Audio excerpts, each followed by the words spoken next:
23 তারিখ আওয়ামী লীগের প্রতিষ্ঠাবার্ষিকী ঘিরে কেউ আইন শৃঙ্খলা বিঘ্ন ঘটানোর চেষ্টা করলে কঠোর হাতে ব্যবস্থা নেওয়ার হুঁশিয়ারি দিয়েছে র্যাব-2। সকালে মোহাম্মদপুরের র্যাব-2 কার্যালয়ে 5 ছিনতাইকারী গ্রেফতার প্রসঙ্গে সংবাদ সম্মেলনে র্যাব-2-এর অধিনায়ক নইমুল হাসান বলেছেন, গোয়েন্দা তথ্যের ভিত্তিতে মাওরা সোহেলকে অস্ত্রসহ গ্রেফতার করা হয়। তার দেয়া তথ্যের ভিত্তিতে পরে শফিকুল ইসলাম সবুজ ও রাসেল নামের আরও 2 ছিনতাইকারীকে গ্রেফতার করে র্যাব। গ্রেফতার হওয়া মাওরা সোহেলের নামে ছিনতাই, চাঁদাবাজির 14টি মামলা রয়েছে, আর বাকি 2 আসামির বিরুদ্ধে একটি করে মামলার কথাও জানায় র্যাব।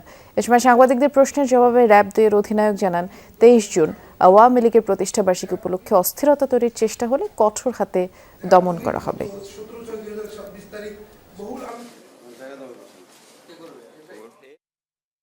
গ্রেপ্তারকৃতদের পিসিপিএ যাচাই করে দেখা যায়, মাওরা সোহেলের বিরুদ্ধে ফরিদপুর এর মধুখালী এবং রাজধানীর মোহাম্মদপুর সহ বিভিন্ন থানায় চুরি, দস্যুতা, হত্যা চেষ্টা, গুরুতর আঘাত এবং মাদক সহ মোট 14টি মামলা রয়েছে এবং 2টি ওয়ারেন্ট পেন্ডিং রয়েছে।